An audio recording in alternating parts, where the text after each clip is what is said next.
Don't rush it. Don't rush it. Let's go. Hands up. Hands up. Good. Let's go. Hands up. Boom. Double kick this time. Kick. Oh, hands up. Good. Hi, I'm Joe Lewis. I want to welcome you to this second tape on target practice. What we're doing now is working on the focus mitts. In my personal opinion, of all the targets that we can work with, from focus pads like these two, which you use in boxing, sometimes you have a longer pad which comes all the way down, protects the forearm. So in case your opponent kicks your forearm, you got that protected.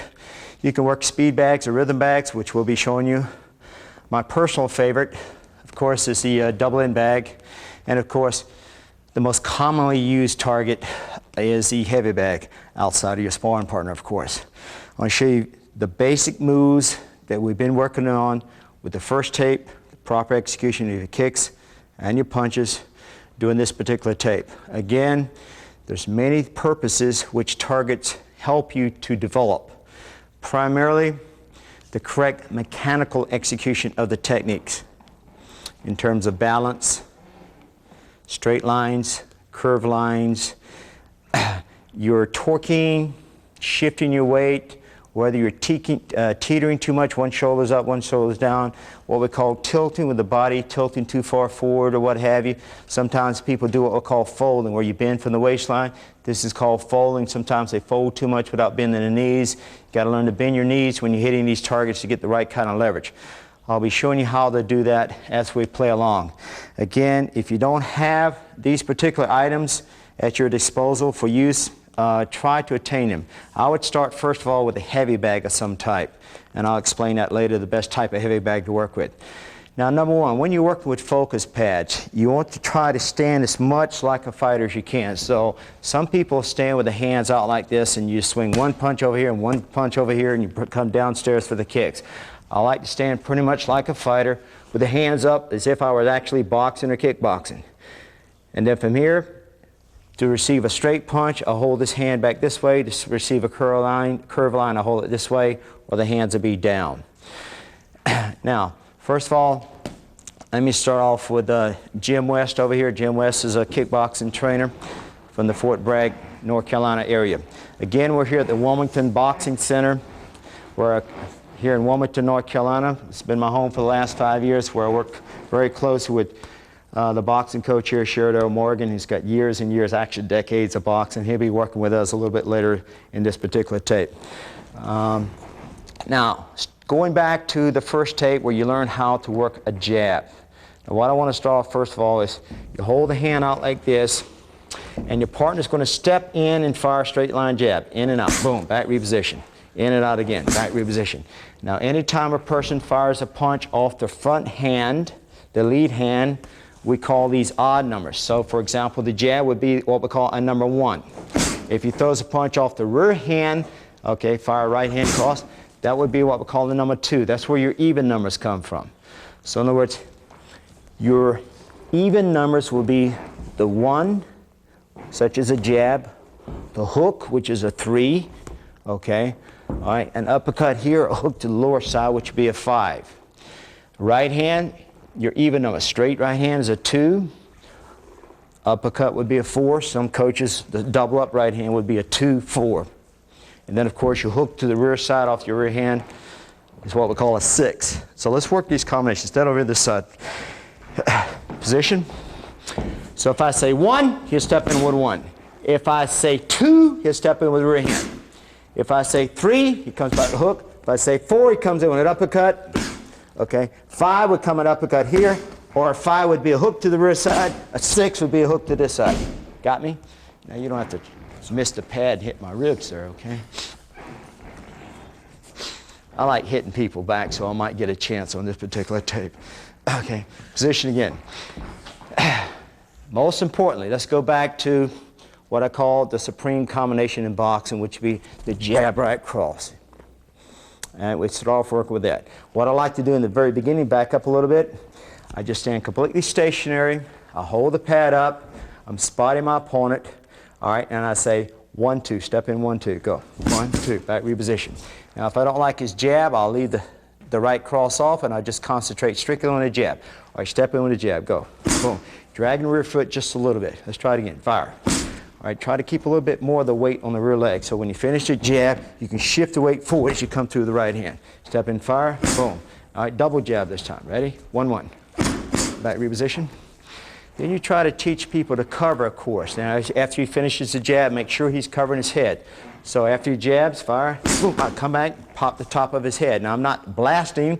I'm hitting up here near the hairline. Basically, that's the thickest part of the skull, so you're not going to really hurt somebody. And when you hit, don't hit with the edge of this focus pad. Try to hit more with the top. So I'll be hitting straight here, straight to the side, straight to the side. Sometimes I'll come underneath the rib to make sure he's covered. So the trainer holding these pads, keep this in mind. Look at my shoulder. Try not to hold the hand out to the side. Watch it. Try not to hold out to the side like this. If he hits it too hard, he's going to hyperextend these tendons down here, and you got a bad arm. Try to keep that shoulder behind the pad as much as possible so it takes some of the sting off the punch. Okay? Now, I just want you to move around and work the jab. Sometimes a coach will do this. He'll hold the focus pad against the chest, and as soon as I stick the hand out like that, you fire the jab. Ready? Boom, boom. Move with me, move with me. Boom. All right, double jab now, double jab. Good. Double jab. Some coaches will do this. When they want you to punch, you just wiggle the pad like that, wiggle the pad like that, wiggle. As soon as I wiggle the pad, you fire. Ready? That's your cue to squeeze the trigger. All right, double up this time. Double up. So depending on whichever method you want, stick the pad out, wiggle it, or call the numbers. After you work with a coach for a couple of weeks, you don't have to give any kind of a signal. The student knows how to do it arbitrarily. It becomes automatized. And all you do is just move around and he knows what to do. All right, go for it. He picks his own combinations.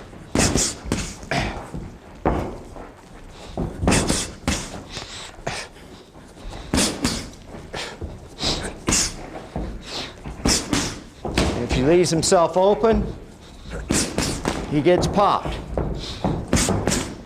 Come on in with a hook. Jab hook, let's go. Jab hook, let's go. All right, back reposition. Now watch, I'll put the combinations for you very simply. Watch how they work. Face me on this angle, Jeff West. Jim West, position on this angle, please. Double jab, right reposition. Jab, right cross, right reposition. Okay. Double jab, right cross, right reposition. Now try not to get too close to the pad where you're starting to smother your own punch. You want to hit that right hand on the very end of that pad. Keep that in mind now. Okay, now I want you to go jab, right cross, back with a jab. Okay, 1, 2, 1, go. Back reposition. 1, 2, 1, 2. Fire. Back reposition. Don't rush it now.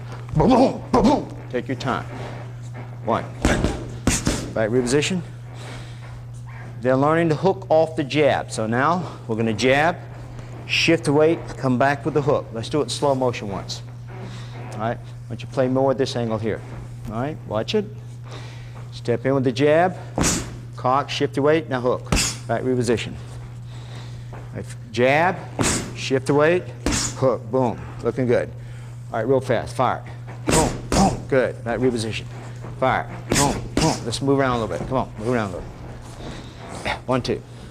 All right. 1, 3. Let's go. Jab, hook. 1, 3. All right. Dragging the rear leg a little bit. Come on. Fire. Fire. Good. Let's go. Fire.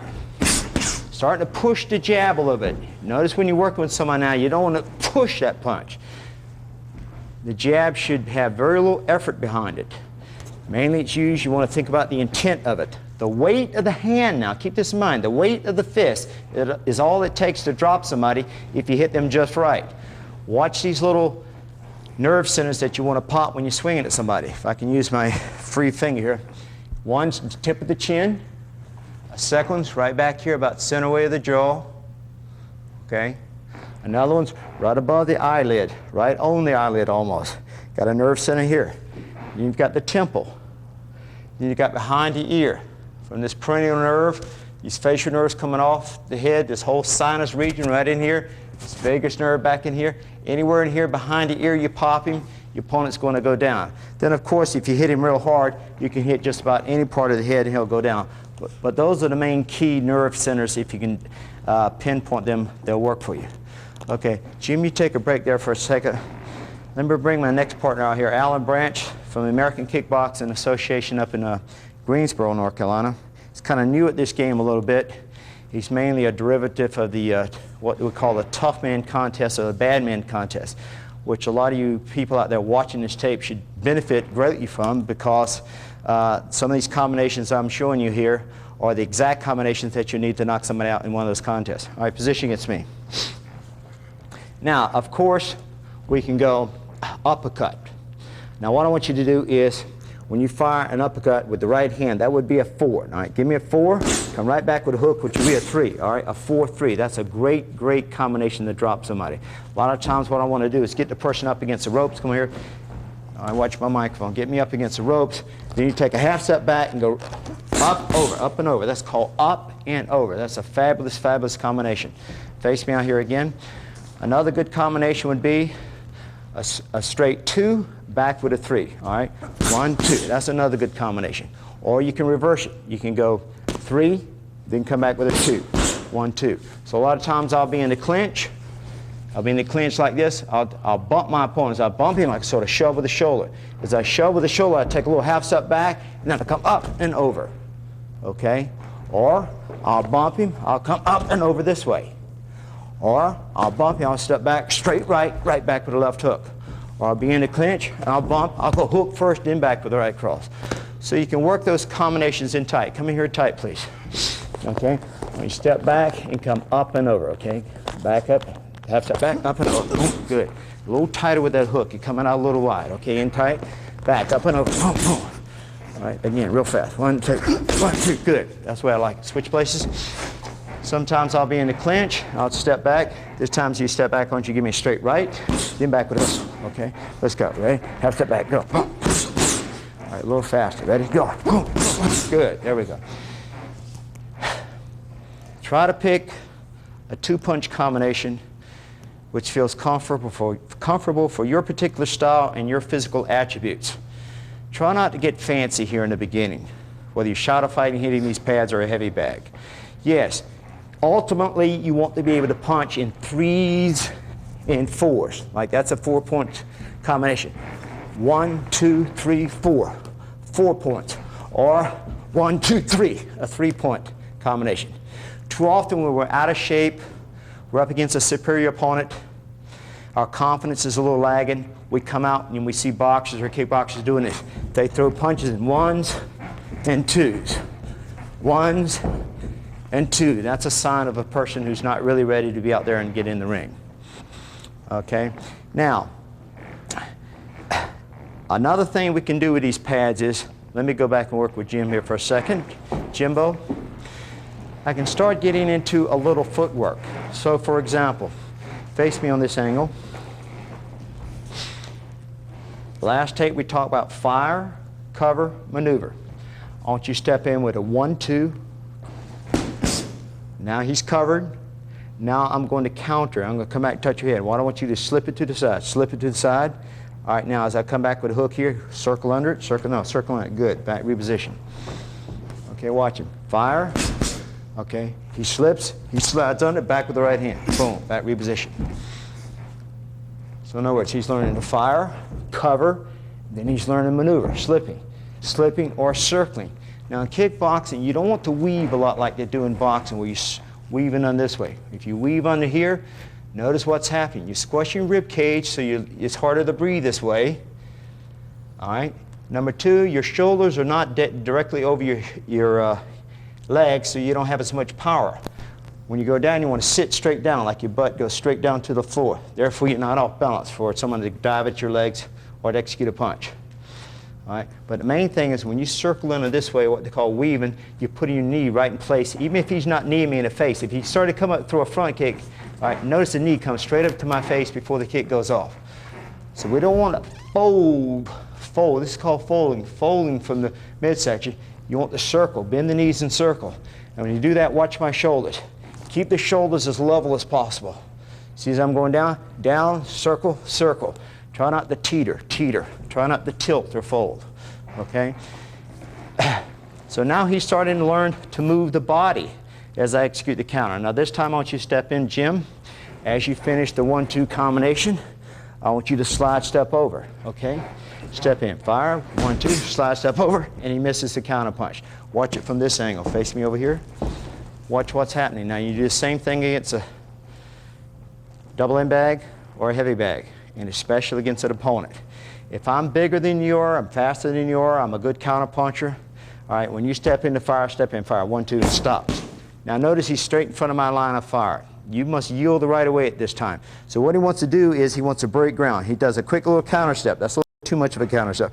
Move it over about 2 feet. Just enough to throw my punch off. I may still hit you, but if you throw my alignment off by about 5 to 10 degrees, you take away 20–30% of my power. There's no sting on the end of my punch. So even if I hit you, you're not going to be knocked down or knocked out from it. All right, now this time what I want you to do, step in with a 1-2 combination. 1-2, a quick slide step over, okay? Let's go, fire. 2, quick slide step, good, back reposition. Fire again, 1-2. You're still pulling your hands back a little bit too low. Step in, fire, keep the hands high, slide over real fast. All right, fire, boom, boom. Good. And that's pretty good timing on that slide step. Make sure you don't fire before you finish your punch, you're already moving. Also, when you finish firing, after you fire, all right, make sure you finish your punch before you move. Don't make it too late. So in other words, you fire, you pause, and then you move. As soon as you pause, that's enough time for your opponent to nail you with a counter punch or a counter kick, or grab you, hit you with a knee, or some kind of a takedown. Okay? Now, what I'm going to go into next here is adding a couple kicks to these particular kicking drills, or combinations. Face me over here, Jim, on this little angle. Back it up a little bit. Now with a kick, watch. I could use the kick to neutralize his position. I could use the kick to measure the distance to set up a punching combination.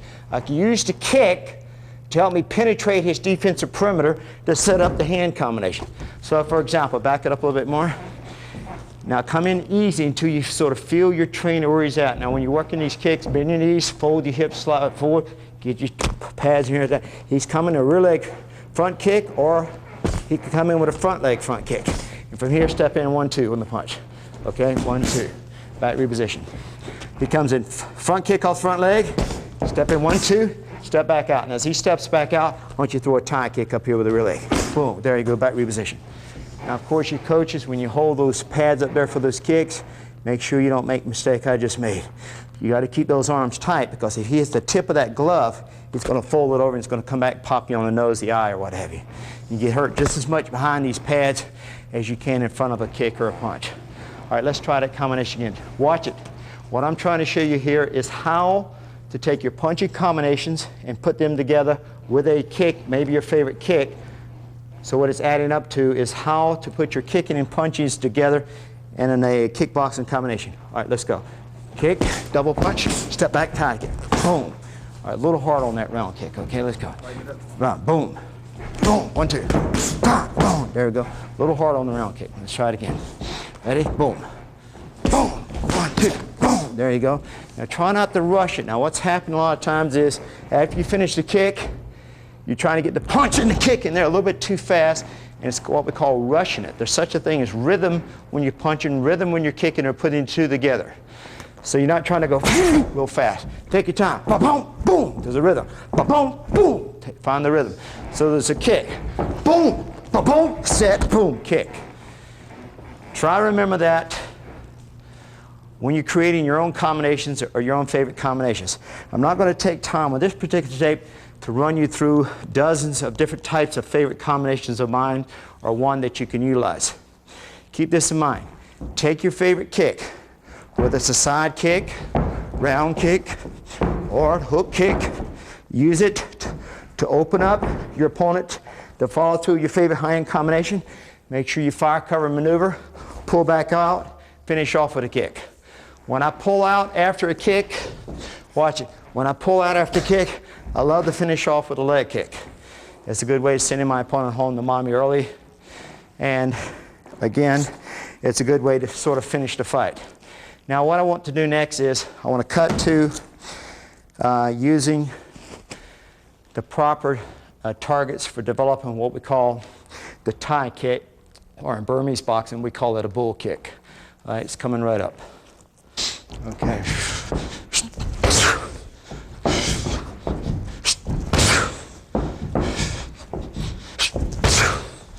Okay, what I'm working now is what we call a Thai kick, Thai, which is short for Thailand.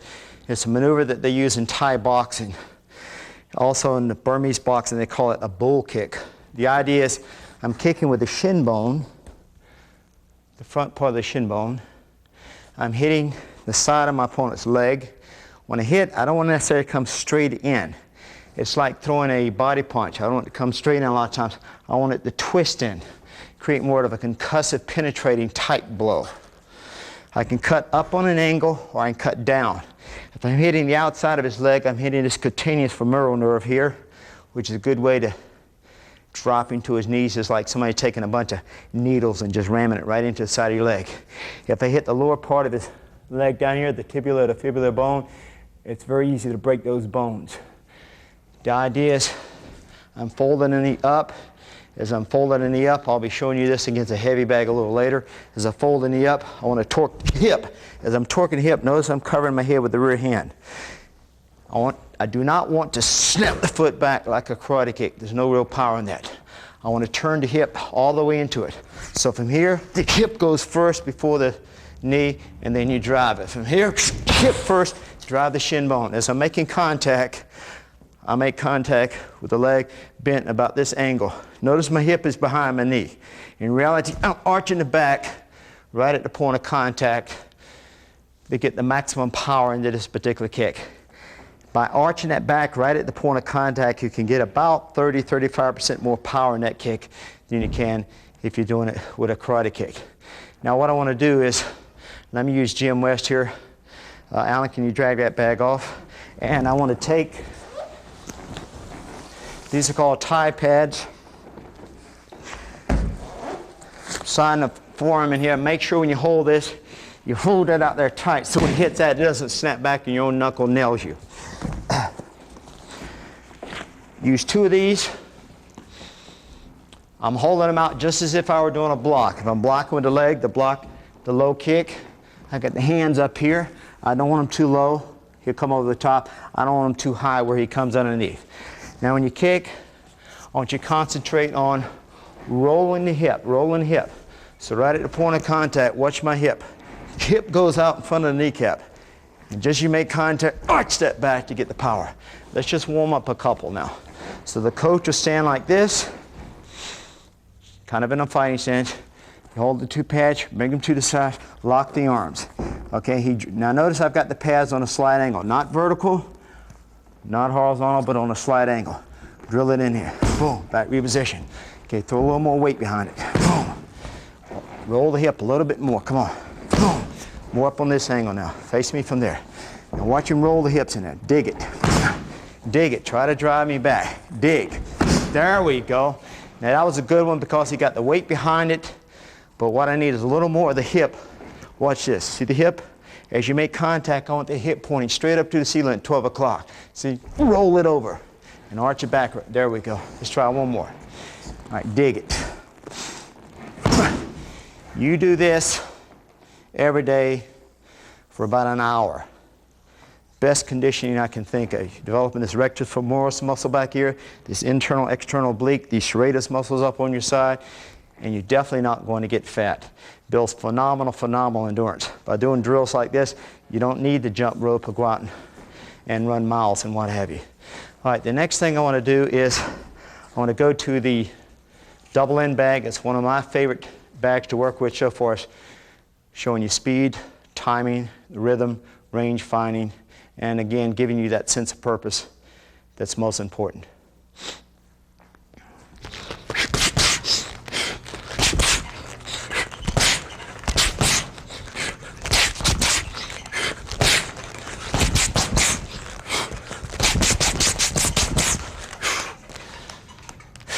All right, what I'm picking up on now is my favorite little booger here, the double end bag. It's got two different ends on it.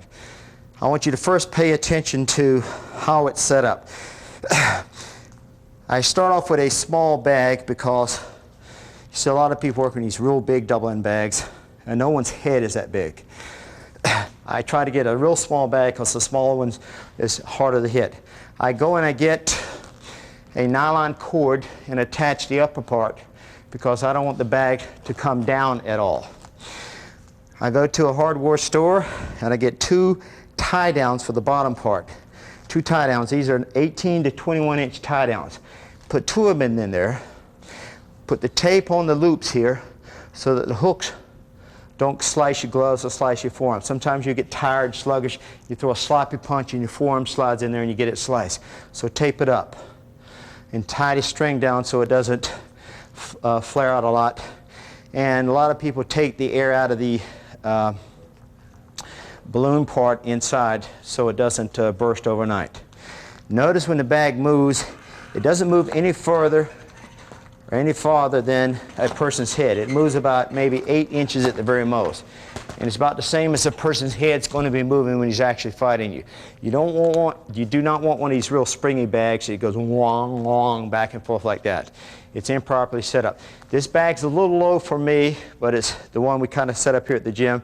Normally when you're in a fighting stance, you want that bag almost head high or straight out in front of your shoulder.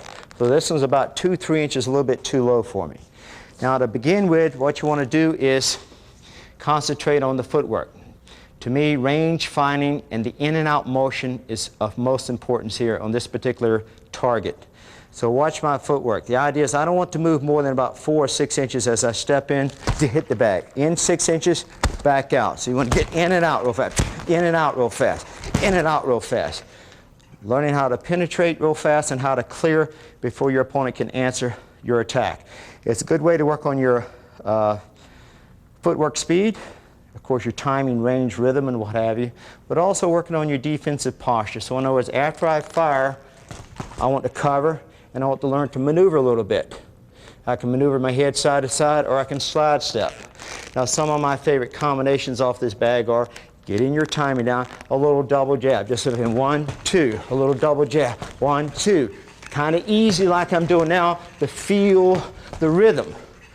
Then once you've got the rhythm down and the timing down, then try to straighten that arm all the way out on each jab like I showed you in the first tape. Say, boom, boom, straighten it out. Boom, boom, straighten it out. Boom, boom, straighten it all the way out. Then start coming through with your right hand. Jab straight, follow through the straight right hand off the rear side. So from here, get the jab down, in and out on the jab, then the 1, 2 on the right hand. Get the jab down, jab down. Notice I'm keeping a good defensive posture after I punch. Then the 1, 2, then the 1, 2, then the 1, 2. All right, now, after you get that down, start playing with another combination. Try to jab, hook off the jab. Jab, uppercut off the jab. Watch it. Jab, hook. Jab, uppercut. Jab, hook back with the right hand. And it gets more and more complicated as you go along. The idea is I want the change up after each combination. So I fire, change up a little bit, fire, change up a little bit, fire, change up, change up. Keep playing the angles so I'm not always in front of my opponent, especially if he's bigger, stronger, faster than I am, or he's good at countering or answering my attack. I want to pop him, couple of times, move out of it. Pop him, move out. Pop him, move out. All right. Then you can come in and start doing some inside work. So for example, I'm in at short range. That means I can touch the bag with the elbows. Uppercuts, uppercuts, short hooks. Uppercuts, uppercuts, short hook. Uppercuts, uppercuts, short hooks. Up, up, up, boom, boom, boom, boom, boom, boom, boom, boom, boom, boom, boom, boom. That type of motion on the inside. So you go from the outside to the inside. And back out. Outside, outside, outside, then back inside and change up. Outside, outside, outside, back inside again. I like to work the bag when the arms are tired from sparring, hitting heavy bag. I usually finish my work off with this particular bag. When the arms are tired, it forces you, when the muscles are tired, fatigued, the arms and hands are getting kind of heavy, to still put the snap into the punches. And what I'm talking about snap here is that little whip-like action with the hand, or the whole arm, to have that type of motion. This is a nice little tool. It's inexpensive. Make sure again when you hang it, the top part, you don't hang it too high up where you don't have easy access to it. This particular one, if I want to take it home, I can unhook the top, or I can go down to the bottom real fast, unhook it here, let it hang overnight, or I'll go back up to the top. I just put a little latch like this on the top. I throw it in my workout bag. I don't have to worry about other people coming along, hitting it with baseball bats or kicking it with their shoes on. All right, excellent tool. There's no one particular product I recommend, but I do recommend you using this double end bag. Let's go to the heavy bag next.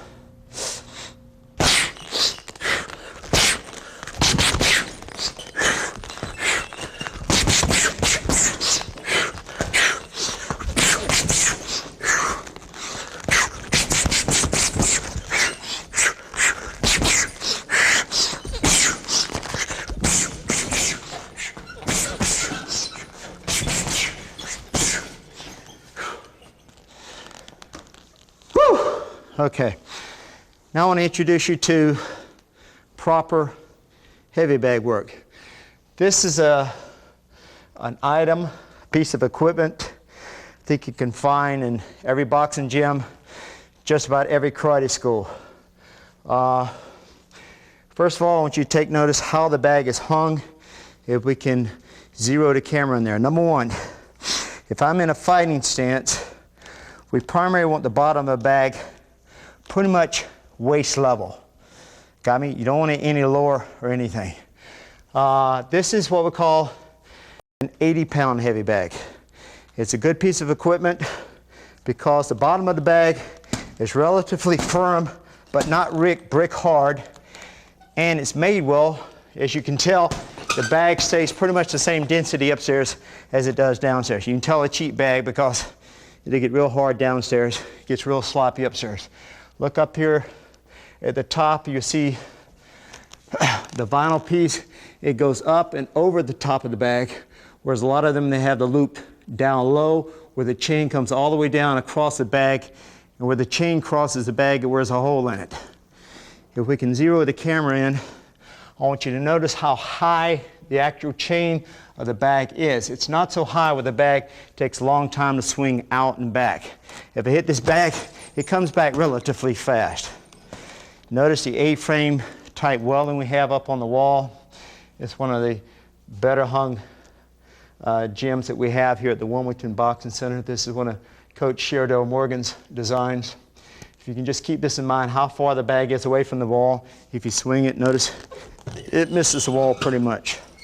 Okay, and there's nothing around us where you're going to be banging it. Basically, against this heavy bag, we're going to have to learn how to move with it. If the bag is swinging towards me and away from me in this direction, your body has to stay with the bag, just like a dance partner. Notice the footwork going in, the footwork coming back. If the bag were swinging sideways from side to side, and opponents move this way, side to side, the idea here is I'm stepping with the bag, side step, oh, hit, side step, oh, boom, hit. You can work the counter punches or your lead off punches as such.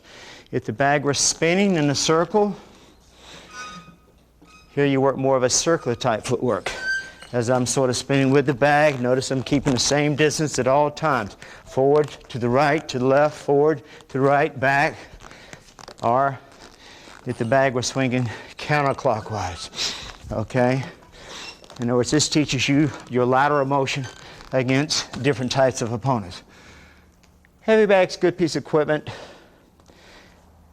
for a lot of reasons. Number one, I think it's best that it develops power. It teaches you good mechanical form in your punches. When you hit the punch, when you land the first punch, you can tell from the first punch if you're off balance. And if it makes it impossible, you come back with a follow-up punch. So it teaches you balance. It teaches you range. Of course, it teaches you power. It teaches you good, proper mechanical execution. And of course, going from one punch to the next without losing your balance and maintaining a sense of fluidness, it develops a thing called coordination. And then ultimately, it gives you that inner sense of purpose, which is what we call confidence, learning to put some teeth into your techniques. And you can tell when you hit a bag what kind of definition you got in that punch. Or you're just hitting the person and let them know, you know, you're fast, see? Or you're throwing that punch in there like maybe this person maybe just had attempted to rape your mother or something. I mean, how would you hit that person? Put some emotional life behind that technique. And although a bag doesn't hit back, it does talk back to you. It's got a little silent conversation going on with you at all times. You're getting tired, ready or not, I'm not going to quit. And it's a good sparring partner in that respect. To work with me here today, I want to use my favorite coach of all time, Coach Sherdor Morgan, who's head of the State Athletic Boxing Commission here in the state of North Carolina. He's an excellent boxing coach. He's got about 4 or 5 decades of boxing experience. And the good thing about him, he's originally a southpaw, so he's a good switch hitter, and he's really good with working with kids and improving the community here with the problem kids. Now, Coach, when I hold the bag, we'll start off with some of the things we do here in the very beginning.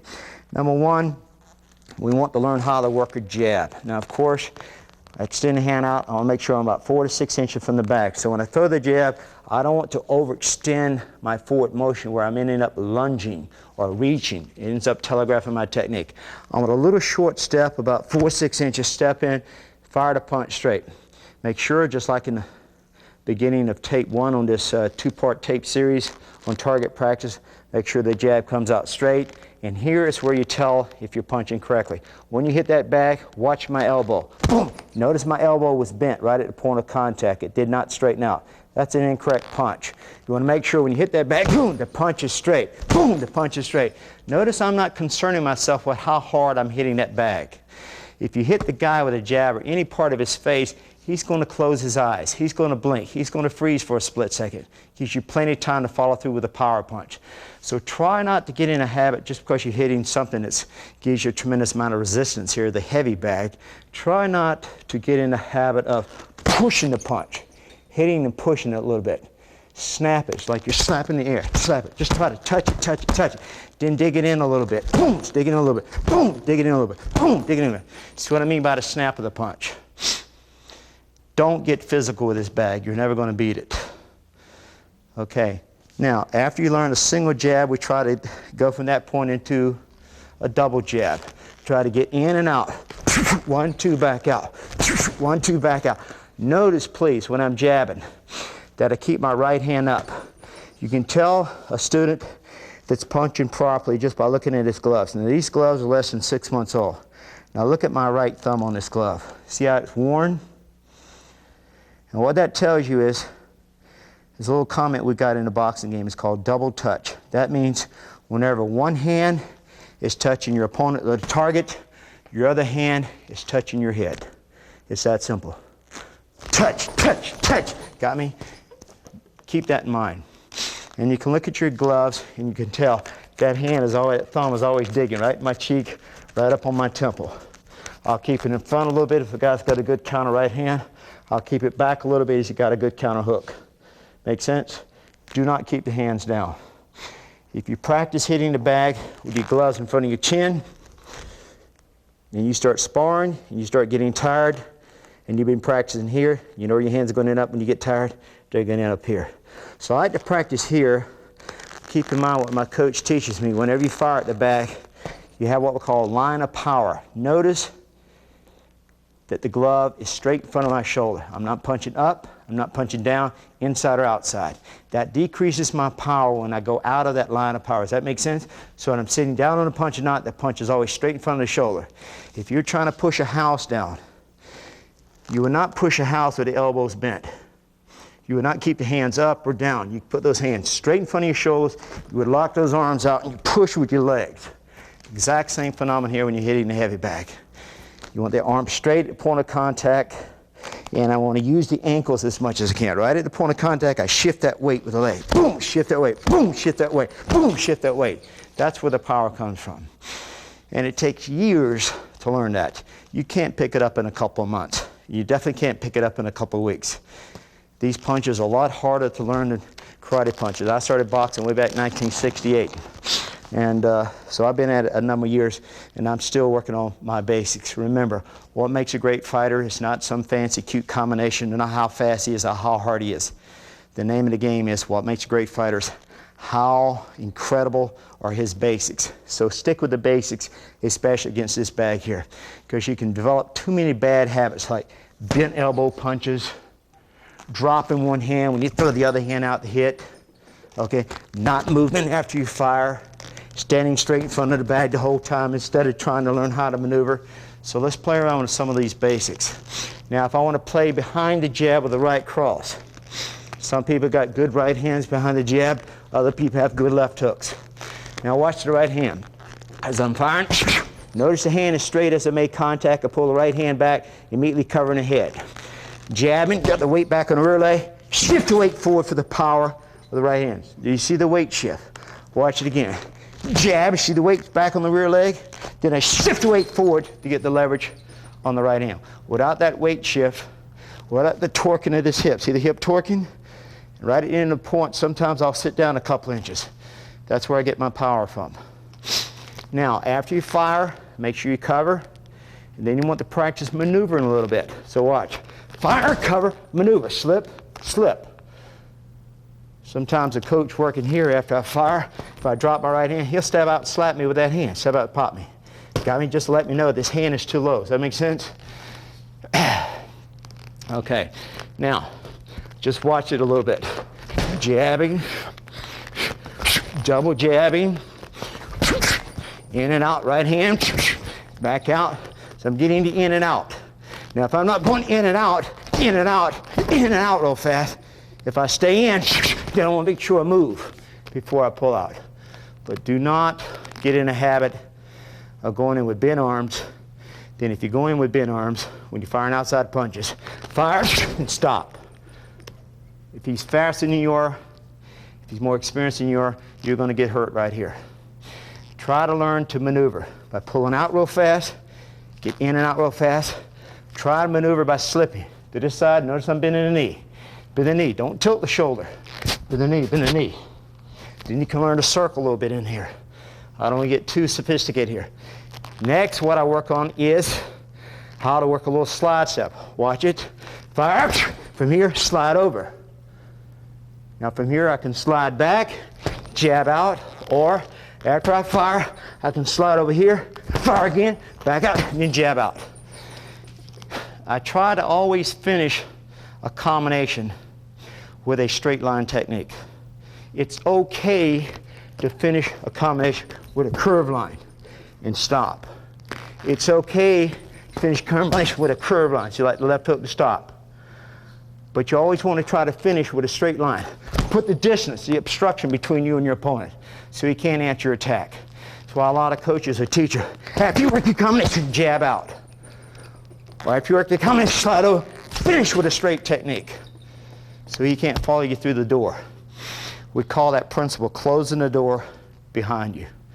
Okay, so when you finish a combination, close the door behind you, so when you walk away, he doesn't follow you through the door. Can you remember that?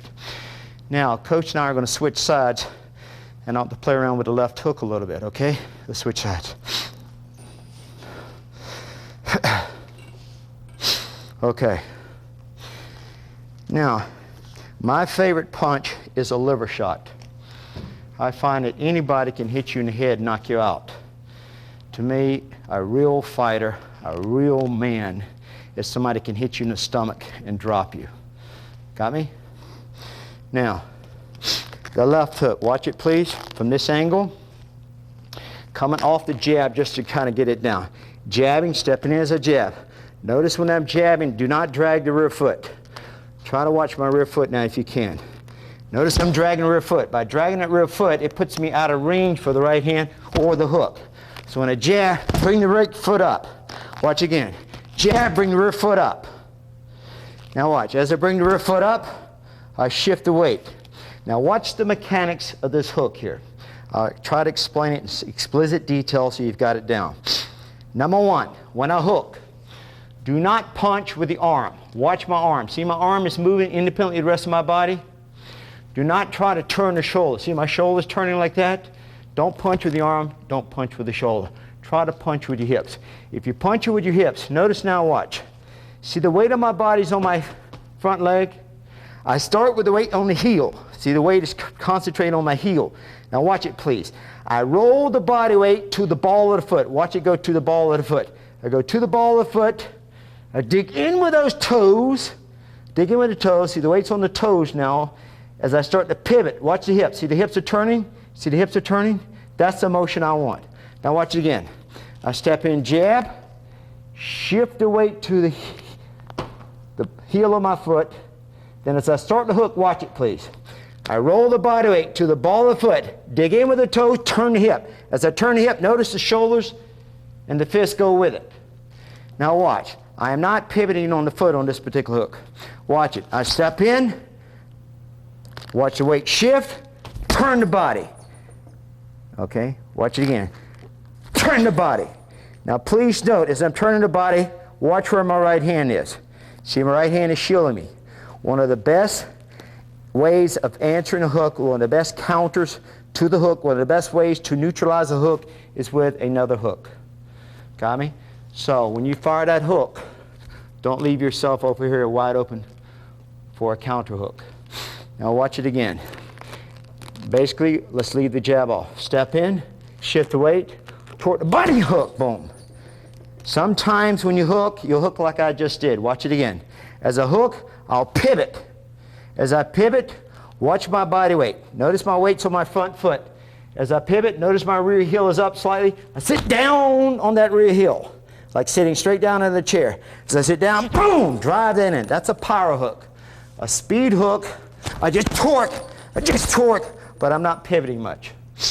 Now if I'm working a double hook, when you work the double hook, I want the palm up, not the thumb up. The thumb's up, you hit your opponent's elbow, slide in there, kiss your thumb goodbye.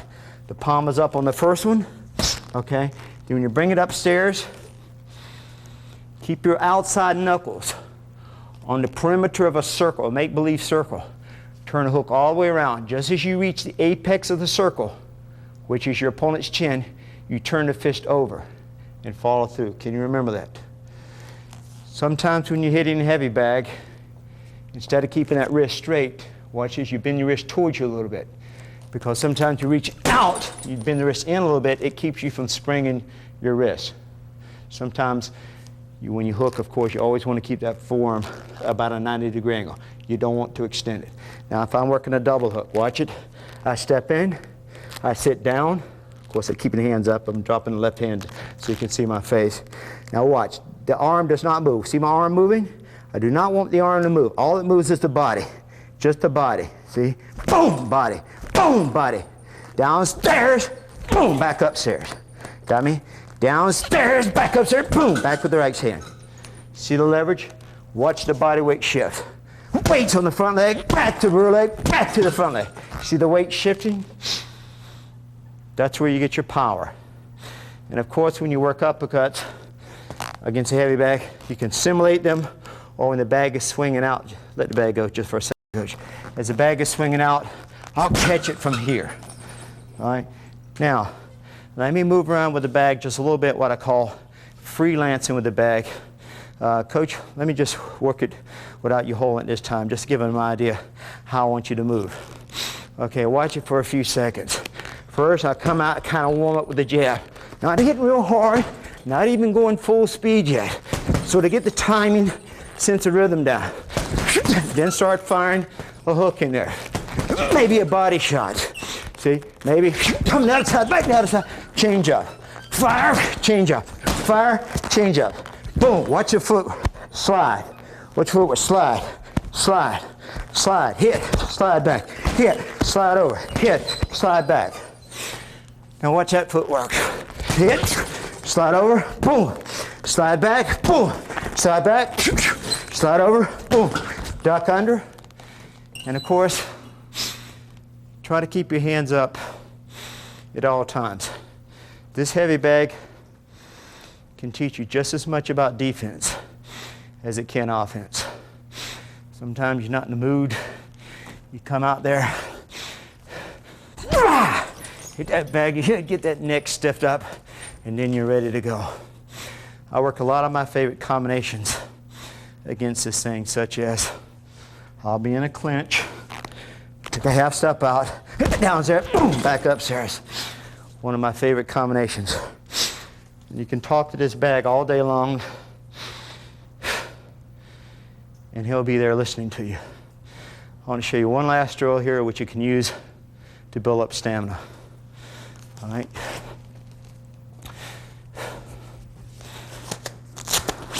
Alan, face the bag. What we do here is 3 minutes, rest a minute. 2 minutes, rest a minute, finish off 1 minute. I'm just going to give you an example here for your homework. You're going to start upstairs. 1, 2, 1, 2, 1, 2. Back downstairs, palms up. 1, 2, 1, 2. Make sure you punch with your body. Body, body, body, body, body, body, body. Okay? All right, let's try it. Upstairs, go. Harder. Downstairs. Punch your arm, punch with the body. Put the hips in there. Slow it down, punch with the hips. Upstairs. Punch with the body. Too much arm, punch with the body. Downstairs. Hard, hard. You're tapping, come on, tap it. Hard, come on, come on.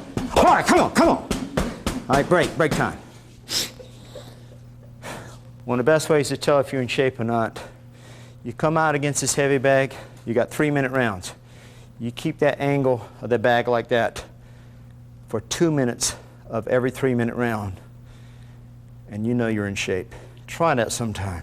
Try for just 2 rounds. See if you can do it just for 2 little bitty rounds. Then you know if you're in shape or not.